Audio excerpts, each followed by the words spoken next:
The loss of 6 lives, including 4 children, has touched every corner of this community. A Utah dad excited to spend the summer with his 4 children whom he hadn't seen in years, instead learned horrific news.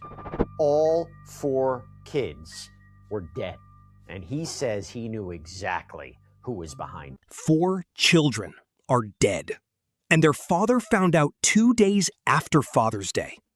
Let me say that again, because it deserves to land. 2 days after Father's Day, a man who hadn't held his kids in years learned he'd never get the chance again. Harper, Hudson, Gavin, Graceland, 13, 11, and 10-year-old twins. Gone. And here's the part that should keep you up tonight. This wasn't a stranger.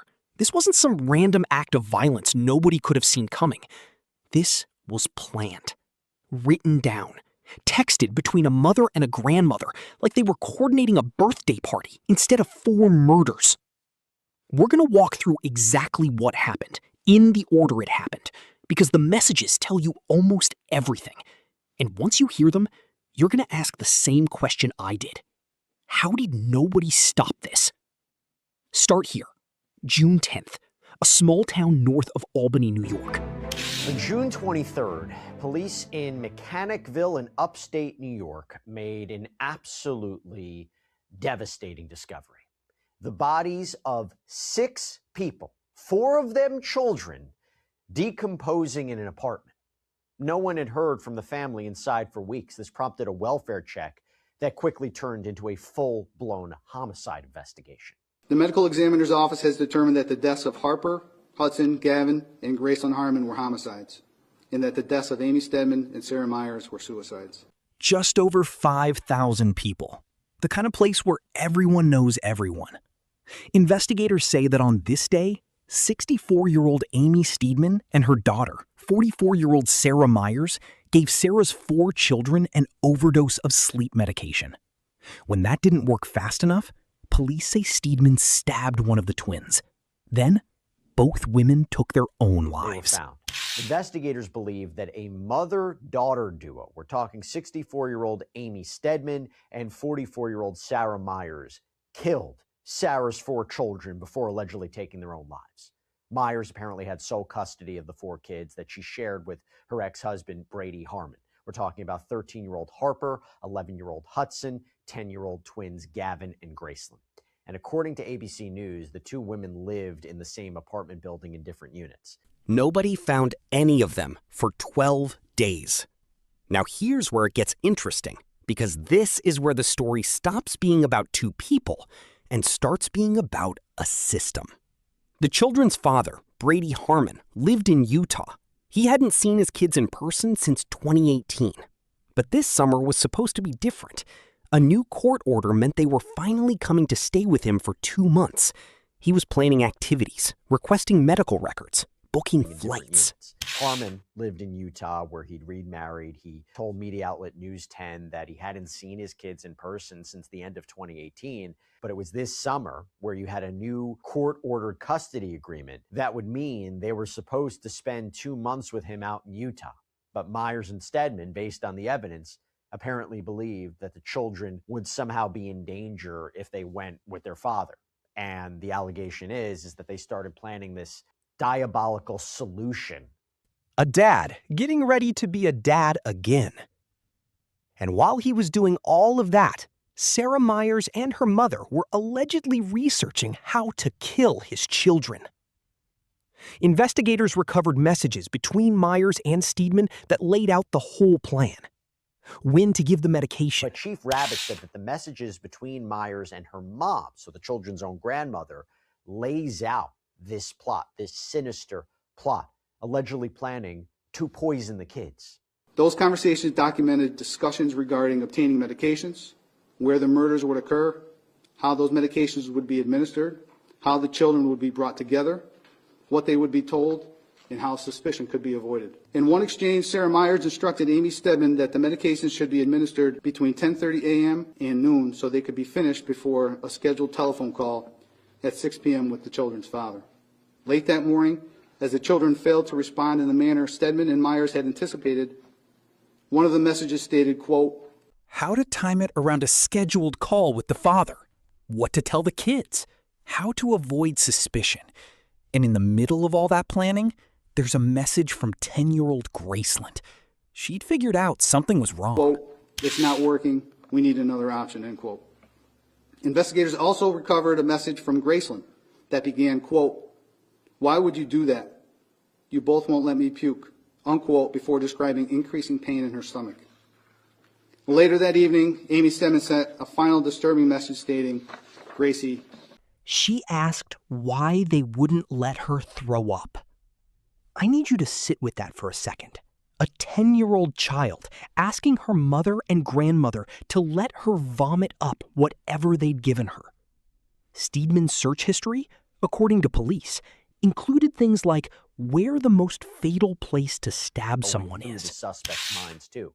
Stedman's search history reportedly showed not only searches for medication reactions, the effect of insulin on non-diabetics, and the Utah court system, but she also allegedly searched the phrases, "Where is the most fatal place to be stabbed?"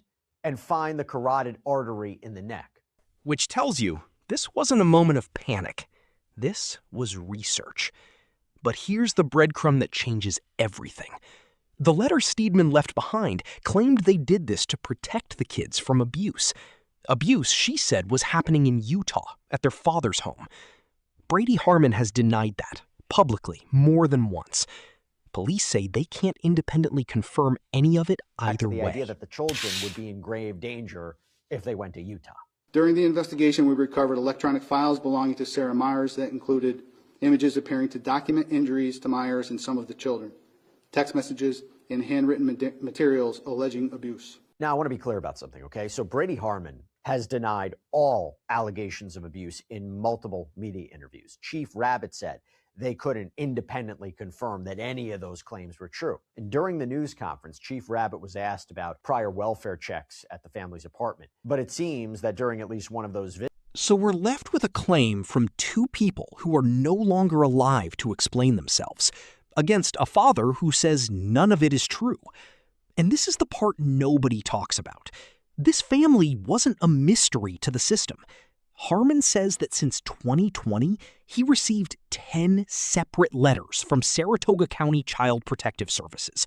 10, telling him an investigation was underway into conditions in that home. The last one arrived after the bodies were already Typical found. standard provisions in it. you know, Harmon claims that Myers was under investigation by CPS, right, Child Protective Services. The Times-Union reports that since 2020, he had received 10 letters from Saratoga County Child Protective Services saying they were investigating the conditions at the home.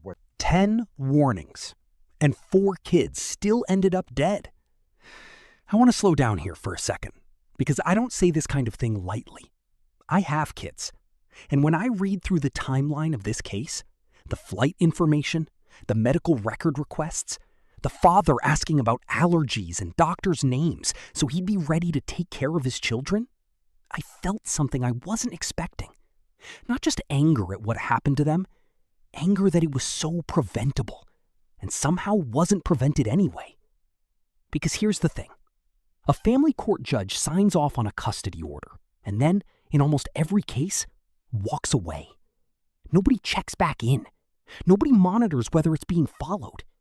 If one parent starts breaking that order, the other parent has to hire a lawyer and go back to court just to ask a judge to enforce what was already decided. That's the system. That's what's supposed to protect kids in situations exactly like this one.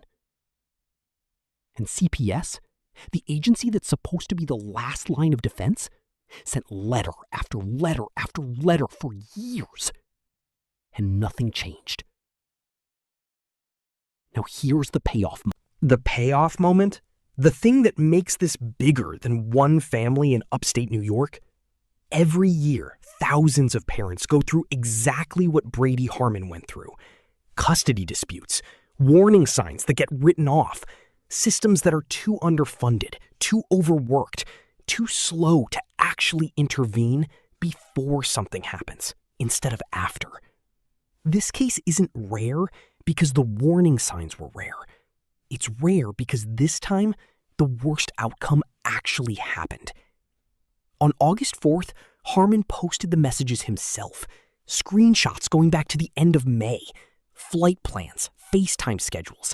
A message from Myers asking if they could push back a call because the kids had a stomach bug. That message was sent the same day investigators believed the children were already being poisoned. He wrote his own words. I will continue speaking their names, telling their story, and fighting for the full truth about what happened to them. Harper, Hudson, Gavin, Graceland, you deserved your summer. You deserved your family. You deserve to grow up. You deserve so much more. Love. That they were 4 beautiful kids with dreams and laughter and a whole family waiting to love them. He's still fighting to tell their story because nobody else is ever going to answer for what happened to Harper, Hudson, Gavin, and Graceland. The 2 people responsible for their deaths are gone. There's no trial, no jury, no verdict that could ever explain this to anyone, least of all their father. So here's what I want to leave you with. 10 letters. 10 years of a custody order nobody was checking on. A family court system built to close cases, not follow up on them. And 4 children who are dead because every single safeguard that was supposed to exist for exactly this situation either moved too slowly or didn't move at all. If this had been your family, would 10 warning letters have been enough for you? Or would you have wanted someone, anyone, to actually knock on that door before it was too late? Tell me what you think should change. Because right now, nothing has.